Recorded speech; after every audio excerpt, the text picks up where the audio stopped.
बार फिर से आप सबका स्वागत है। और प्रभु ने फिर से हमें जो है अपने वचन के द्वारा जो है सिखाने के लिए हम सबको इस्तेमाल करते हैं प्रभु। सो हम प्रभु को अपना हृदय, अपने आत्मा, अपना प्राण समर्पित करते हैं कि जब तक इस पृथ्वी पर हैं हम प्रभु के कहलाते रहें। सो दोस्तों, जो है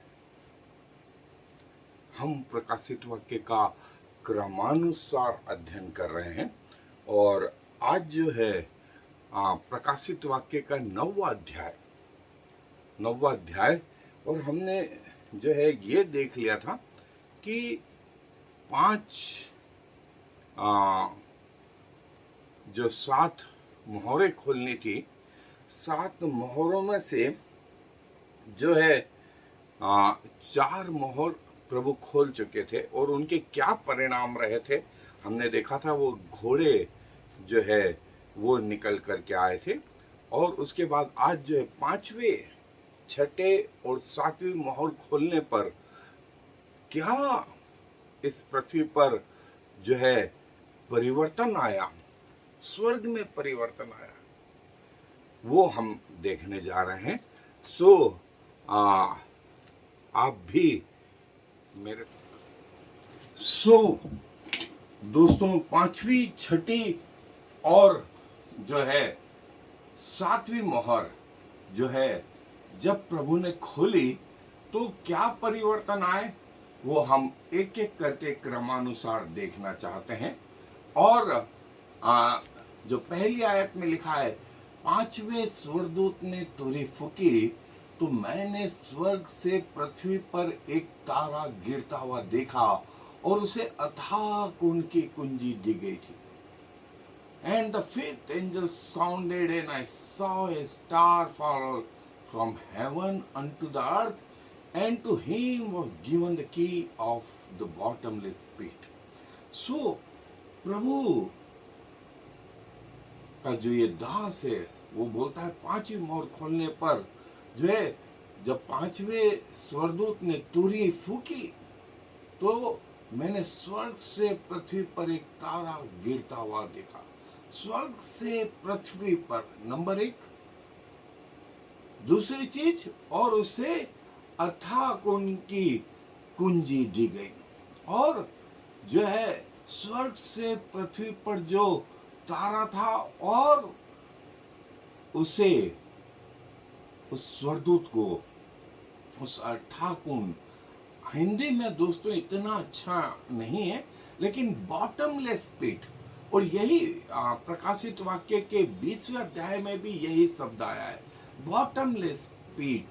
और जो तारा है, और वो तारा जो है जिसके बारे में यशायाह 14-12वें अध्याय में शैतान को भी जो है वो बोलता है भोर का तारा, दिन का तारा।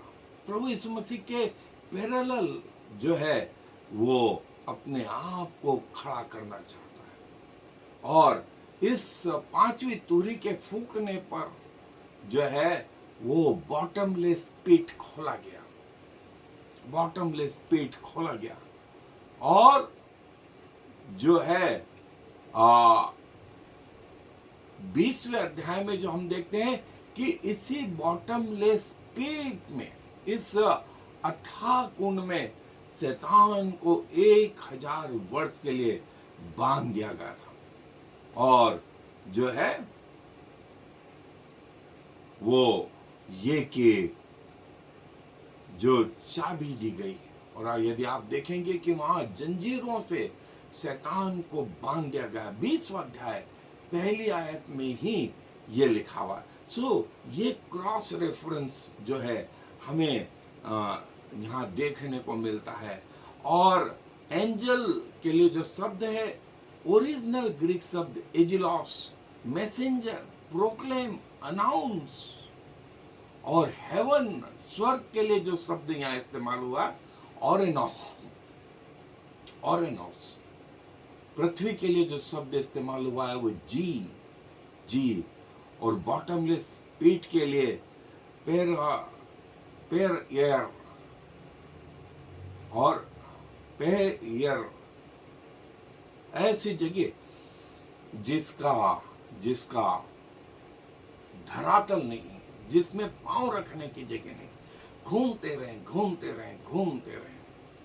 और जो है ऐसा ये वो जगह, पांचवें स्वरदूत के तुरी फूकने पर वो बॉटमलेस पिट खोला गया और उस बॉटमलेस पिट में जो है शैतान और उसके दूतों को, शैतान और उसके दूतों को, तो ये 20वें अध्याय में भी दोस्तों 1000 साल के लिए, 1000 साल के लिए इसी पीठ में इस शैतान को डाला गया था। सो ये वो ऐसा चिन्ह स्वर्ग से पृथ्वी पर, स्वर्ग से पृथ्वी पर जो है ऐसा चिन्ह दिखाई दिया, जो है कि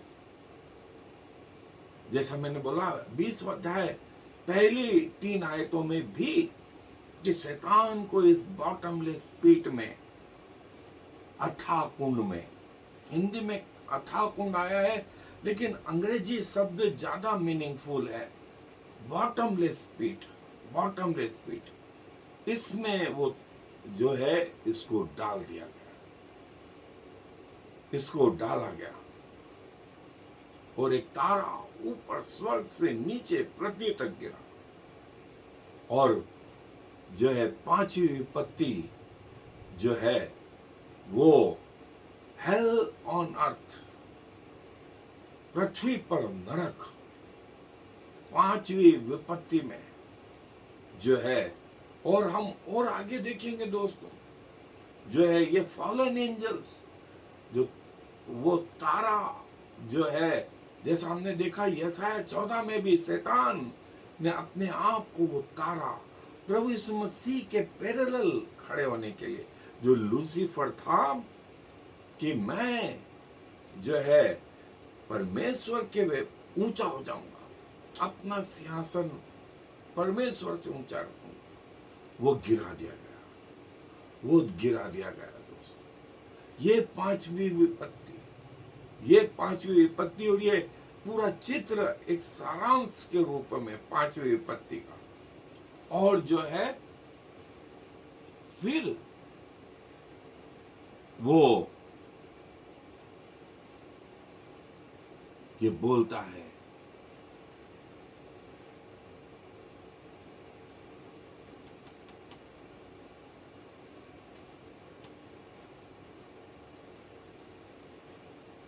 तब उसने अथाह कुंड को खोला और कुंड में से बड़ी भट्टी का सा धुआं उठा और कुंड के धुएं से सूर्य और वायु अंधकारमय हो गए। सो जो है वो बड़ी भट्टी का वो खोला गया दोस्तों, बड़ी भट्टी जो है वो खोली गई। और जब खोली गई तो बहुत सारा सा धुआं उठा और धुआं उठने से सूर्य और वायुमंडल अंधकारमय हो गया। सूर्य और वायुमंडल जो है अंधकारमय हो गया। ये ऐसी विपत्ति थी जिसे ग्रीक में एबस भी कहा गया है, इसे ग्रीक में एबस भी कहा गया है। और प्रभु यीशु मसीह जैसा लूका रचित सुसमाचार के 8वें अध्याय 31 आयत में यह शब्द आया है कि जब गिरासेनियों के देश में प्रभु गए तो वो दुष्ट आत्माएं प्रभु यीशु मसीह के पास आई और उन्होंने ये जो शब्द इस्तेमाल किया कि तू हमें न्याय के पहले उस अथाह कुंड में क्यों जाने को बोल रहा है? हमको मालूम है न्याय के बाद हम अथाह कुंड में जाएंगे। जो शब्द वहां इस्तेमाल हुआ दोस्तों वो था एबस, एबस। और ये बॉटमलेस पीट 20वां अध्याय प्रकाशित वाक्य का पहली 3 आयतों में। और जो है एबस शब्द है जो रोमियो की पत्री और प्रकाशित वाक्य की 11वें अध्याय 7वीं आयत और 17 अध्याय 8वीं आयत में भी ये शब्द इस्तेमाल हुआ है। सो प्रभु कहते हैं कि एबस, जैसा हमने देखा कि ये कहां कहां इस्तेमाल हुआ है, कहां कहां बॉटमलेस पीट। और जो पीड़ा है वो 5 महीने तक, जो पीड़ा है वो 5 महीने तक आगे लिखा हुआ है। धुआं जो निकला उससे उससे जो है दोस्तों, जो है उस धुएं से, उस धुएं से जो है सूर्य और वायुमंडल जो है वो अंधेरे हो गए उस धुएं से। और धुएं में से तीसरी आयत में लिखा है, उस धुएं में से पृथ्वी पर टिड्डियां निकली और उन्हें पृथ्वी के बिच्छुओं की सी शक्ति दी गई। इस धुएं में से टिड्डियां निकली और उन्हें बिच्छुओं की सी शक्ति दी गई। धुएं में से टिड्डियां निकली और टिड्डियां जो है, हम जो इवन आधुनिक इस जमाने में रह रहे हैं, हमने देखा था कि सारी पृथ्वी पर कोरोना के समय में टिड्डियां भी पृथ्वी के कई हिस्सों में जो है आई।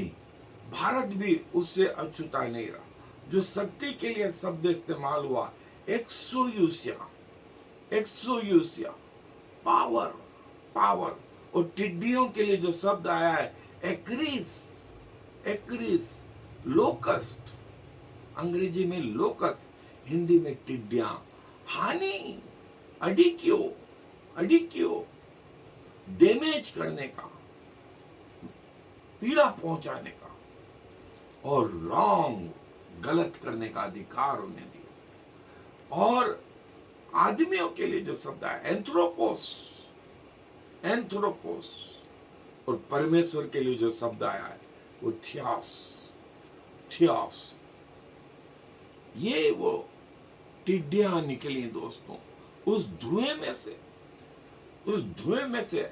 और ऐसी इनकी ताकत थी जैसे बिच्छू काटने के से जो दर्द होता है, ऐसी इनको ताकत दी गई। और सुलेमान बोलता है टिड्डियों के कोई राजा नहीं होता, वे उड़ती हैं, वे उड़ती हैं। और आपको मैं बता दूं कि अपने डेस्टिनेशन तक पहुंचने के लिए, अपने बिंदु तक पहुंचने के लिए इनकी जनरेशंस, एक टिड्डी जो है करीब 12-13 दिन तक चलती है, फिर वो मर जाती है। उसकी जगह दूसरी टिड्डी, फिर वो अगले 12-13 दिन, ये सिलसिला जारी रहता है, ये सिलसिला जारी रहता है। ये टिड्डियां दोस्तों, ये वो टिड्डियां। और इनकी आगे बताया है, पूंछों में जो बिच्छू के डंक मारने से दर्द होता था, वो जहर इनके डंकों में था, वो इनके डंकों में था। बिच्छू जैसी ये टिड्डियां, इनके काटने से ऐसा दर्द होता था। और ये सारी पृथ्वी पर, सारी पृथ्वी पर फैल गई। और जो है 5 महीने तक इन्हें लोगों को तकलीफ देने का, लोगों को तकलीफ देने का जो है वो अधिकार दिया गया कि 5 महीने तक लोगों को काटे। और काटने का दर्द कैसा? जैसे बिच्छू काटता है, जैसे बिच्छू काटता है वैसा दर्द दोस्तों। और जो है फिर उसके बाद में जो है उनमें से उनको ये आज्ञा दी गई, उनसे कहा गया कि पृथ्वी की घास को और न किसी हरियाली को, न किसी पेड़ को हानि पहुंचाए, केवल उन मनुष्यों की हानि पहुंचाए जिनके माथे पर परमेश्वर की मोहर नहीं है। देखिए, टिड्डियां जनरली हरी पत्तियों को जिस जगह जाती हैं वहां के खेत खत्म कर देती हैं, जंगल तक खत्म कर देती हैं। और इनको इस बार ये कहा गया कि न पेड़ों की हानि पहुंचाना, न उन पत्तियों की हानि पहुंचाना, केवल उन मनुष्यों को जिनके ऊपर परमेश्वर की छाप नहीं है, जिनके ऊपर परमेश्वर की छाप नहीं है, उनको पीड़ा पहुंचाना। और सारी दुनिया में, एक रीजन में नहीं, सारी दुनिया में। और प्रभु अपने बच्चों को बचाएंगे। और जिनके ऊपर छाप नहीं, उनको हानि पहुंचाना, उनको काटना। और देखें, टिड्डियों में ये ज्ञान दिया गया कि इस बात का फर्क करें कि किसमें जान है और किसमें जान नहीं है, किसके ऊपर परमेश्वर की सील है और किसके ऊपर परमेश्वर की मोहर नहीं है। सो दोस्तों, ये टिड्डियां सारी पृथ्वी पर हरियाली को, घास को, पेड़ों को, इनकी वो मत करना, हानि मत करना। और जो है ये जो है उन लोगों को हानि पहुंचाना जिनके माथे पर परमेश्वर का चिन्ह नहीं है, परमेश्वर का चिन्ह नहीं है, उन लोगों की हानि पहुंचाना और बाकी किसी की हानि नहीं पहुंचाना। और लिखा हुआ है उसके बाद में कि जो है उन्हें लोगों को मार डालने का तो नहीं, पर 5 महीने तक पीड़ा देने का अधिकार दिया गया। कि उसकी पीड़ा ऐसी थी जैसे बिच्छू के डंक मारने से मनुष्य को होती है। 5 महीने तक इन्हें अधिकार दिया गया, पीड़ा पहुंचाओ, उनको मार मत डालो, मनुष्य को मार मत डालो, लेकिन पीड़ा पीड़ा और पीड़ा 5 महीने तक पीड़ा पहुंचाते। और पीड़ा कैसी? जैसे बिच्छू के डंक मारने से होती है, बिच्छू के डंक मारने से होती है। जिनको अनुभव है बिच्छू के डंक का असर कैसा होता है, उनको मालूम है, उनको मालूम है कि बिच्छू के डंक मारने से क्या स्थिति होती है। उन्हें मनुष्यों की हानि, एंथ्रोपोस, मनुष्यों की हानि करने के लिए जो है रखा गया कि इनकी मनुष्यों की हानि पहुंचाना। और मारना मत, लेकिन ऐसा काटना कि लोग भागते फिरें। और दर्द कैसा? जैसे बिच्छू के काटने से होता है, बिच्छू के काटने से होता है, ऐसा दर्द। और 5 महीने तक सारी पृथ्वी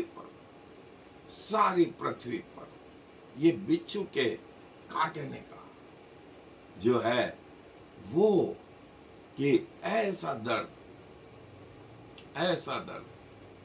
और जो है उसके बाद उन दिनों में लिखा है, उन दिनों में मनुष्य मृत्यु को ढूंढेंगे और न पाएंगे, और मरने की लालसा करेंगे और मृत्यु उनसे भागेगी। लोग मरने की लालसा करेंगे कि मर जाना अच्छा है, इतना दर्द, इतना दर्द, लेकिन मृत्यु नहीं आएगी, मृत्यु नहीं आएगी। और सुसाइड भी उनसे दूर रहेगा दोस्तों। 5 महीने सारी पृथ्वी, और दर्द बिच्छुओं के काटने से जैसा दर्द होता है वैसा दर्द, डेथ, मृत्यु जो है, थेनेटोस, थेनेटोस, उन्हें मारने का तो नहीं, और ऑफिनिस को मारना नहीं, मारना नहीं, लेकिन पीड़ा ऐसी पहुंचाओ, पीड़ा ऐसी पहुंचाओ कि लोग मृत्यु को ढूंढने लगे, मृत्यु को ढूंढने लगे, और मृत्यु उनसे भागे, मृत्यु उनसे भागे, और उनका जो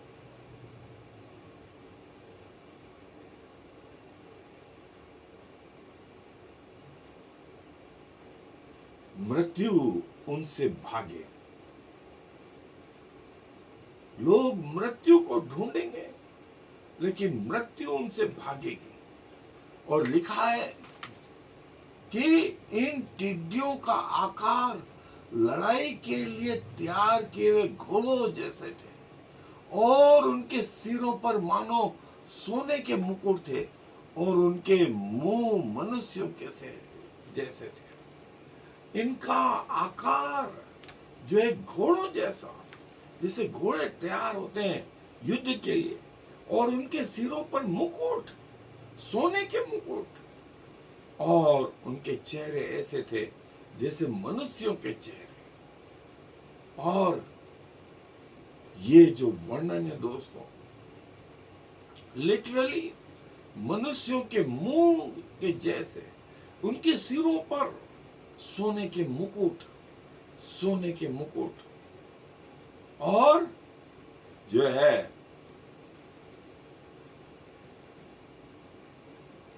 योएल नबी की पुस्तक 1 और 2 अध्याय में भी, कि एक टिड्डी से बच गए तो दूसरी टिड्डी, दूसरे से तीसरी, तीसरे से चौथी, यहेजकेल, दानियल, इन सब जगह आया।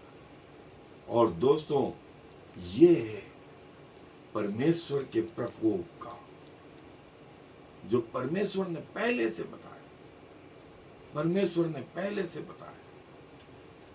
इनका आकार, होमोलोमा, लाइकनेस, रिजेंबल, इनके जैसा। मेन एंथ्रोपोस हम सब देख चुके हैं इस शब्द को, और जो है ऐसे ये तैयार थे। और इनका पर्पस क्या था? हानि पहुंचाओ, हानि पहुंचाओ। और ये देखिए वो टिड्डियां, ये, और इनके जो बिच्छुओं जैसी है पूछे, सिर मनुष्यों कैसे, और उनपे सोने के मुकुट, सोने के मुकुट। और दोस्तों, ये सोने के मुकुट, ये ऐसी टिड्डियां थी, ये ऐसी टिड्डियां थी। और उनके बाल स्त्रियों कैसे, और उनके दांत सिंह कैसे। बाल स्त्रियों कैसे, बाल स्त्रियों कैसे, और दांत जो है सिंहों के जैसे थे। ऐसा भयानक चिन्ह दोस्तों, ऐसे भयानक। और जो है ये वो उस बॉटमलेस पीट में से, उस अधोलोक में से निकली थी, और सारी पृथ्वी पर ऐसी फैल गई कि जैसे सूर्य करीब दोपहर के समय चमकता है। और लिखा है कि वे लोहे के झिलम पहने थे और उनके पंखों का शब्द ऐसा था जैसे रथों और बहुत से घोड़ों का जो लड़ाई में दौड़ते हो। उनका ब्रेसप्लेट ब्रेसप्लेट जो है लोहे का, और उनके पंखों का शब्द ऐसा था जैसे रथों में घोड़े दौड़ते हैं, रथों में घोड़े दौड़ते हैं, ऐसा इनका शब्द था। तो दोस्तों, सिर मनुष्यों के, उसके ऊपर सोने के मुकुट, सोने के मुकुट के बाद में दांत इनके सियों के से, और इनके पंखों का शब्द रथों के घोड़े जैसा, और इन्होंने इनकी छाती पर लोहे का पटुका या लोहे का झिलम पहन रखी, और जो है ये ऐसे तैयार हुए, और ये प्रभु की ओर से सारे लोगों को जो है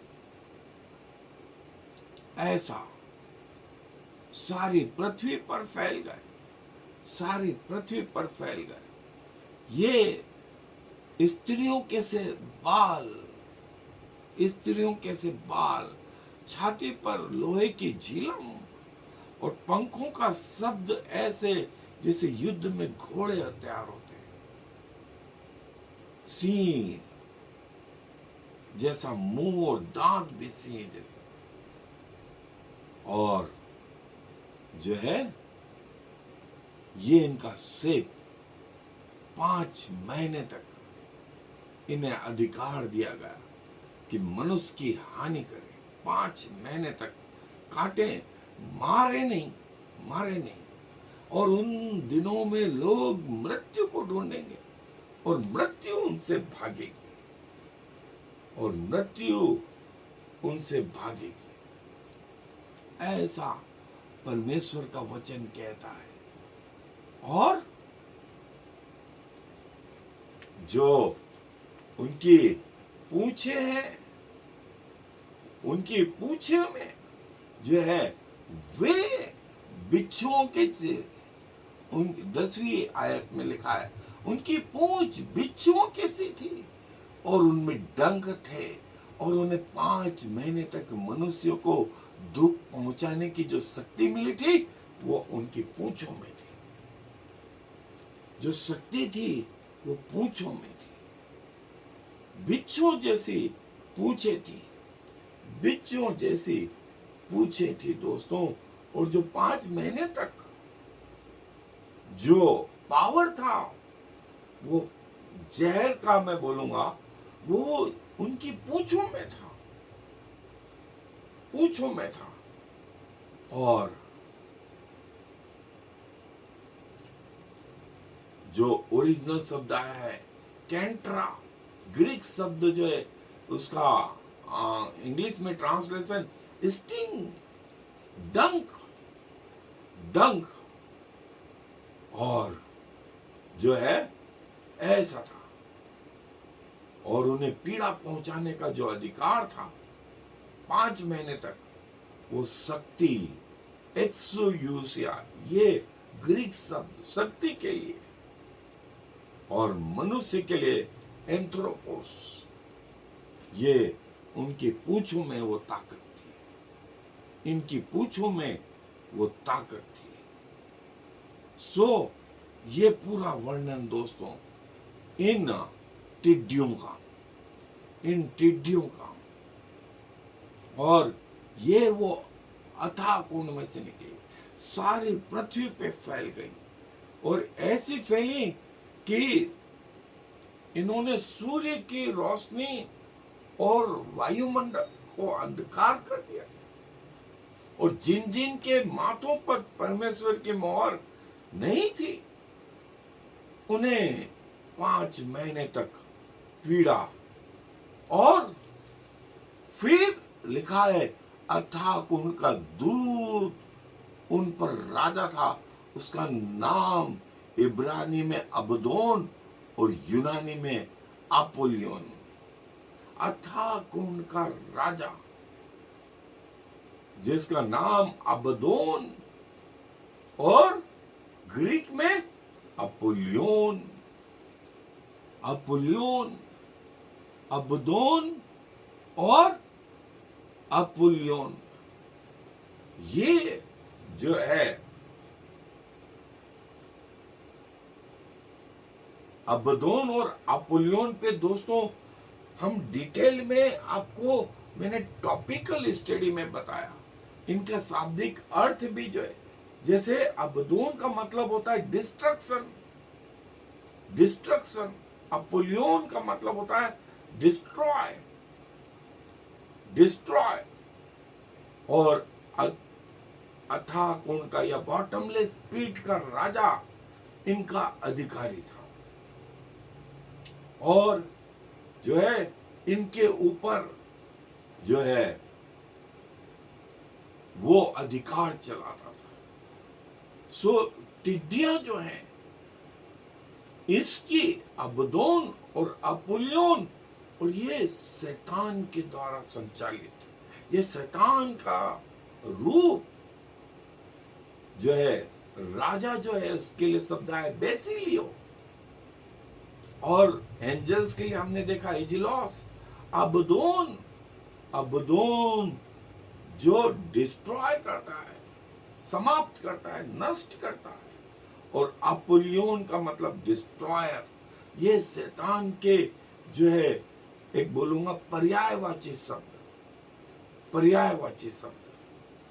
सो ये दोस्तों अथाह कुंड का राजा इनके ऊपर राज्य करता था, अथाह कुंड का राजा इनके ऊपर राज्य करता था, और जिनका नाम अबदोन और अपुल्योन। और इसके बारे में जो यदि आप डिटेल में देखना चाहें तो आप जो है यूट्यूब खोल करके देख सकते हैं। आप मेरा नाम डालें doctor S G. Benjamin, Book of Revelations, और उसके आगे अपोलियन डाल दें या अपोलियन अबदोन डाल दें, आपको पूरी जानकारी, पूरी जानकारी दोस्तों मैंने वहां ये अबदोन, ये शैतान का रूप, शैतान का रूप, शैतान के द्वारा संचालित, शैतान के द्वारा कंट्रोल, शैतान के द्वारा कंट्रोल, ये टिड्डियां, ये टिड्डियां पृथ्वी पर, पृथ्वी पर जो है अबदोन और अपुल्योन 5 महीने तक जो कहर बरपाया इन्होंने पृथ्वी के लोगों पर। लोग मृत्यु को ढूंढ रहे हैं और मृत्यु उनसे भाग रही है, मृत्यु उनसे भाग रही है। ऐसी स्थिति दोस्तों, इससे बुरी स्थिति और क्या, क्योंकि उनके काटने से जो पीड़ा उत्पन्न होती थी वो बिच्छुओं के डंक मारने से जैसी होती थी। वो लोग मृत्यु को प्राप्त नहीं हो रहे, मर नहीं रहे, लेकिन हाय हाय हाय हाय हाय, इस पृथ्वी पर जो शब्द चला, इस पृथ्वी पे जो शब्द चला वो ऐसा चला दोस्तों, वो ऐसा चला। और जो है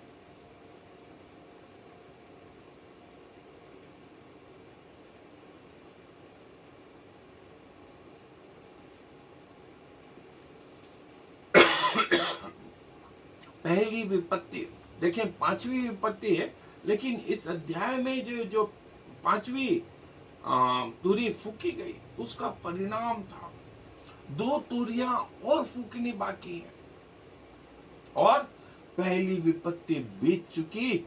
देखो इसके बाद 2 विपत्तियां और आने वाली है। पहली विपत्ति बीत चुकी, इसके बाद 2 और आने वाली है।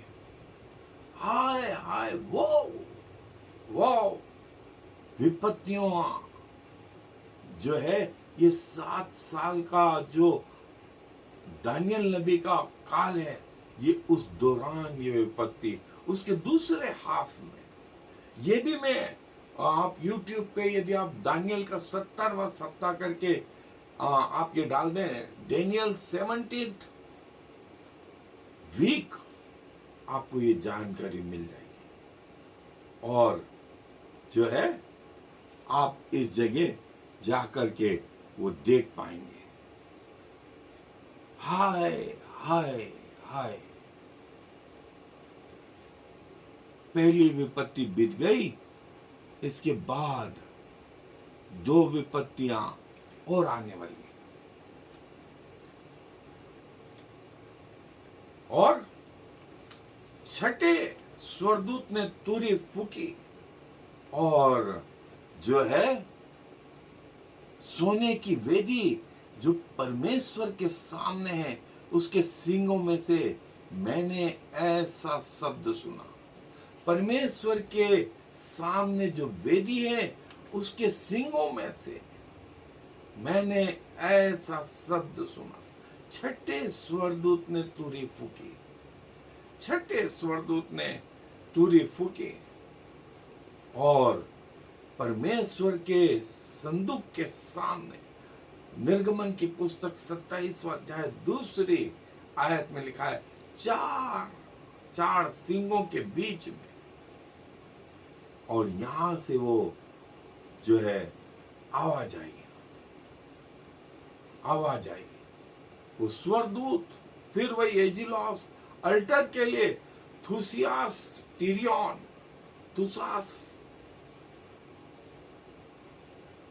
टीरियन वाचा के संदूक के लिए, वेदी के लिए जो शब्द इस्तेमाल हुआ, और परमेश्वर के लिए जो शब्द इस्तेमाल हुआ वो थियोस। और मैंने उस वेदी के सामने जो परमेश्वर के सिंहासन के सामने रहती हैं, ऐसा शब्द सुना। और जो है ये छठी तुरी का सारांश पूरा एक चार्ट में दोस्तों, कि क्या होने वाला है। छठी तुरी के रूप में जो है, जो विपत्ति आने वाली है, वो उस विपत्ति का यहां पर वर्णन है। वो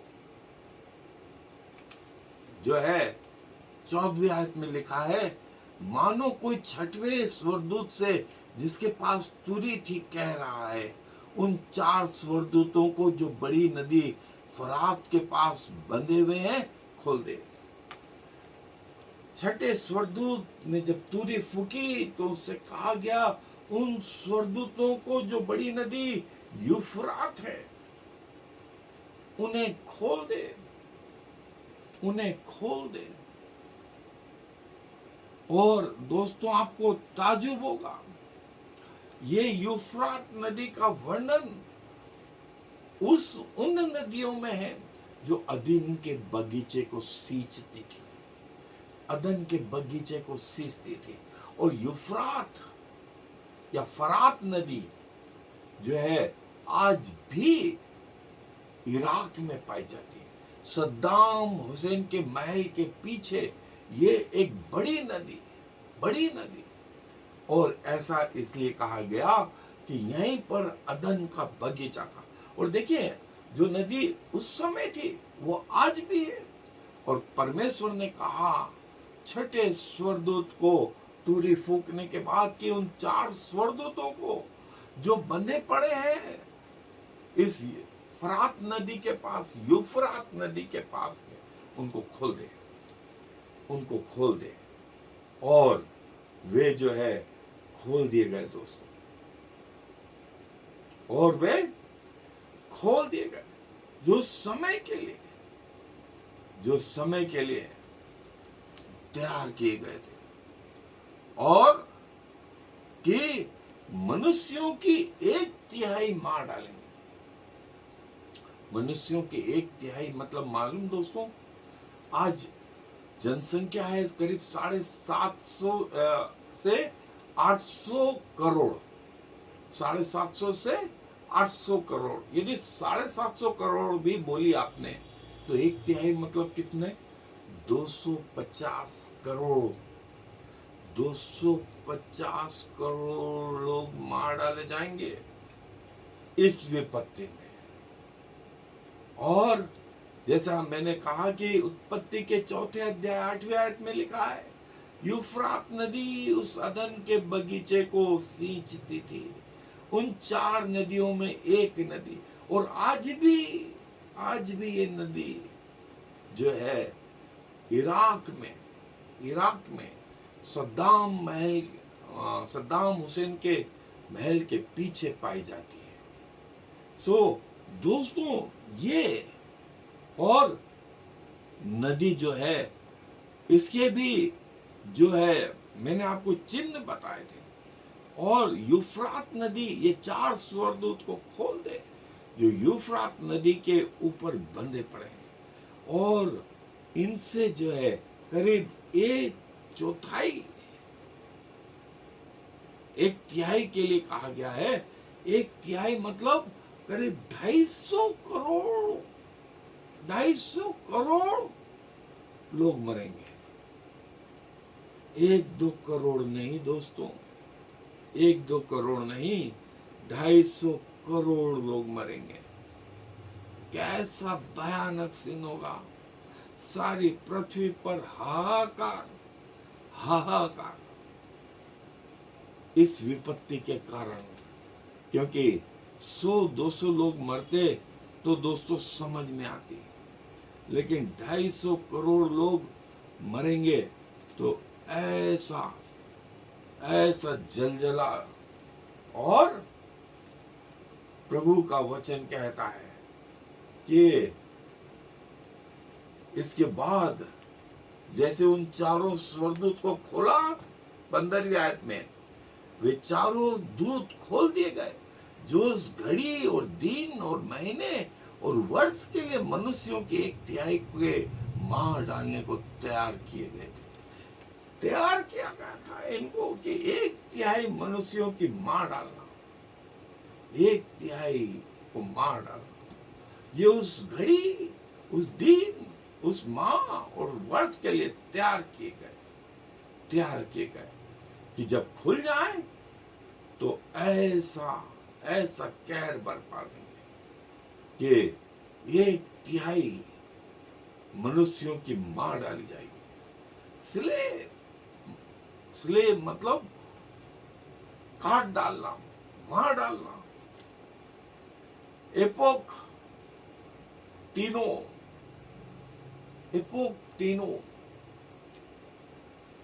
put to death, kill, slay। ये दोस्तों जो है 1/3 वो 4 खोल दिए गए। ये जो इस दिन, इस माह, इस साल और ऐसे समय के लिए तैयार किए गए थे, इनको मार डालना। और जो है जब मार डाले तो मैंने इनके घोड़ों के सवारों की गिनती सुनी, फौजों के सवारों की गिनती 20 करोड़ थी। और मैंने उनकी गिनती सुनी। फौजों के सवारों की गिनती कितनी दोस्तों? 20 करोड़। 20 करोड़। और यूहन्ना बोलते हैं, मैंने वो गिनती सुनी और इतना बड़ा संहार करने के लिए जो है इतनी बड़ी सेना, ये 4 दूतों के पास में इतनी बड़ी सेना, और जो है ये जो है तैयार हो गए मारने के लिए। ये तैयार हो गए मारने के लिए। 17वीं आयत में कहता है, मुझे इस दर्शन में घोड़े और उनके ऐसे सवार दिखाई दिए जिनकी झील में आग और धूम्रकांत और गंधक की सी थी, और उन घोड़ों के सिर सियों के सिरों के समान थे, और उनके मुंह से आग, धुआं और गंधक निकलते थे। और इस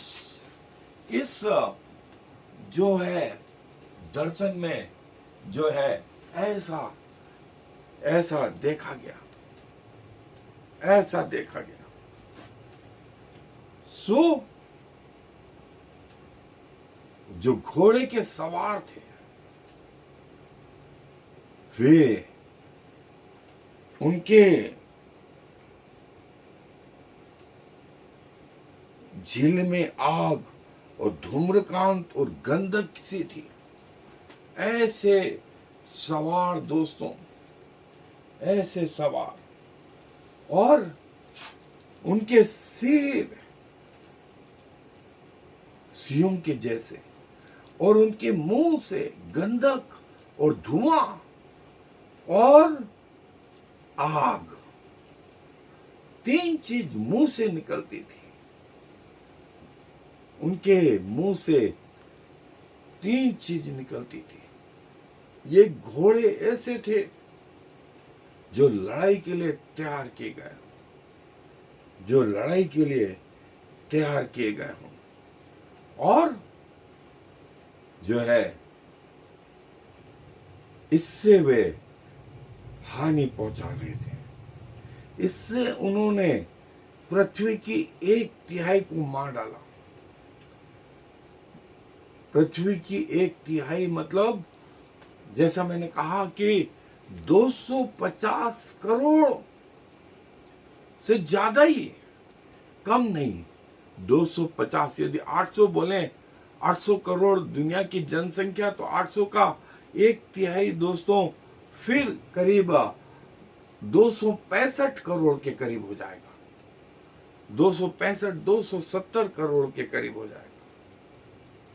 धूम्रकांत, जैकिनिट, धूम्रकांत और ब्रिमस्टोन और सल्फर जैसे, गंधक जैसे उनके मुंह से ये चीजें निकल रही थी। और जो है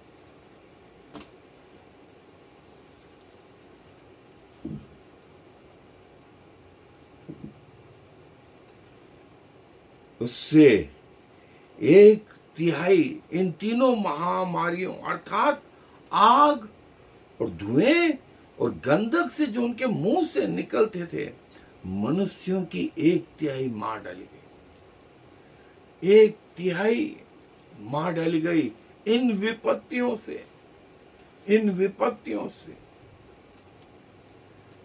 अर्थात आग, धुआं और गंधक, इससे, इन विपत्तियों से पृथ्वी की 1/3 मार डाली गई। एपोक, तीनों, put to death, to kill, slay, इससे ऐसा होने लगा। पृथ्वी की 1/3 इन 3 विपत्तियों से जो है मार डाली गई। 1/3 दोस्तों बहुत बड़ा फिगर है, ये बहुत बड़ा संख्या है। ये पृथ्वी की 1/3, 1/3। और देखें, पृथ्वी का अंत हो रहा है, पृथ्वी का अंत हो रहा है। और वो घोड़ों के पूंछें जो है सांप जैसी थी, और पूंछों के सिर भी थे, पूंछों के सिर भी थे जिनसे वे पीड़ा पहुंचाते थे। ये वो मोहर है जिसके कारण से 6ठा स्वर्गदूत जिसने तुरी फूकी, यूफ्रात के चारों स्वर्गदूतों को खोल दिया गया। और उनके सवारों की गिनती 20 करोड़, जिससे पृथ्वी की 1/3 मार डाली गई। पृथ्वी की 1/3 आग और गंधक और धुआं जो इनके मुंह से निकलता था, आग, गंधक और धुआं जो है इनके मुंह से निकलता था, जो है ऐसा। और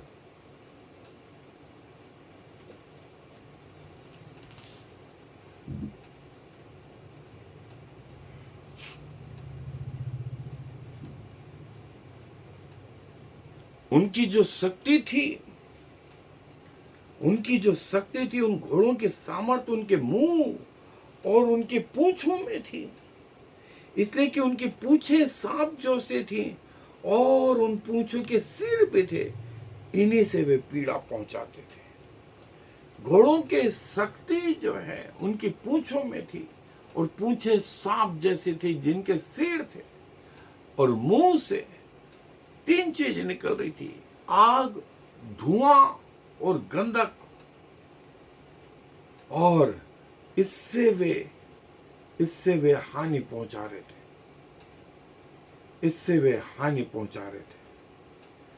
और पावर हमने देखा, इसके लिए जो शब्द था, हर्ट के लिए एडिकियो भी देखा हमने। और दोस्तों, अब तो ये धीरे धीरे ये शब्द, ओरिजिनल शब्द याद हो जाने चाहिए,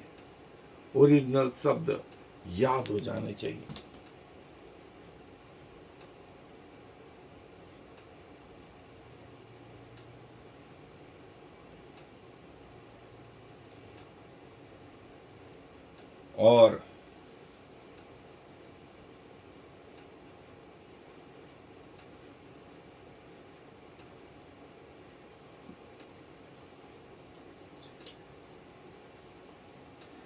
ये वो घोड़े जिनके मुंह से आग, धुआं और गंधक, पूंछें सांपों के जैसी, जिनके सिर भी थे, जिनसे वे पीड़ा पहुंचाते थे,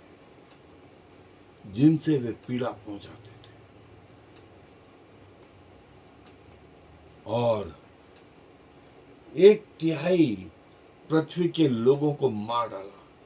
1/3 ऐसा जलजला इस पृथ्वी पर दोस्तों, ऐसा जलजला इस पृथ्वी पर। और फिर उसके बाद में लिखा है, बाकी मनुष्यों ने जो इन बीमारियों से नहीं मरे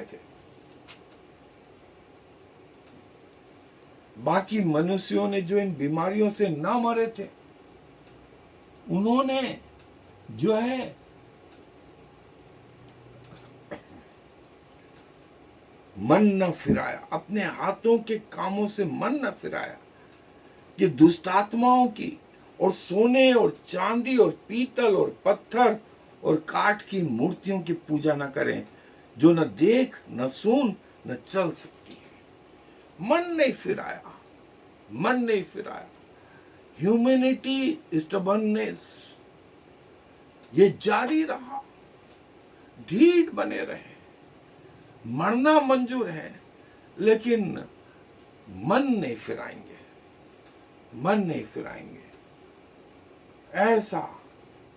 ऐसा जलजला दोस्तों, तकलीफ उठाने को तैयार है, और लेकिन मन फिराने को तैयार नहीं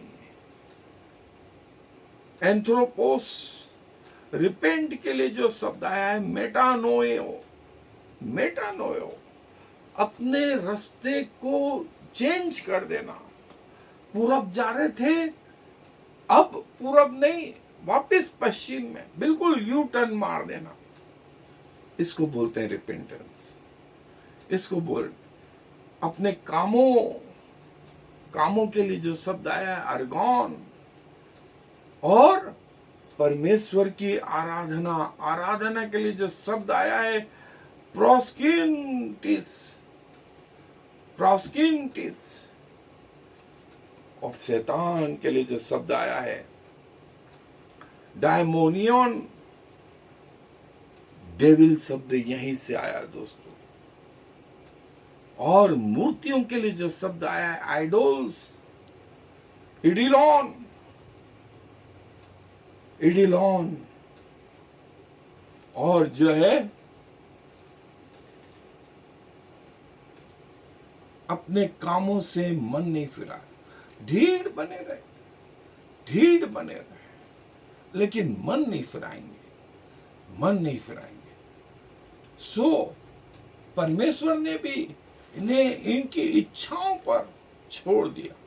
नूह के समय में लोग मन फिराना नहीं चाहते थे, परमेश्वर ने उन्हें छोड़ दिया।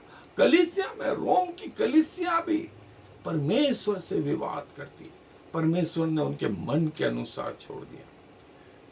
कोई चेंज नहीं, कोई परिवर्तन नहीं, तकलीफें उठाने को तैयार हैं।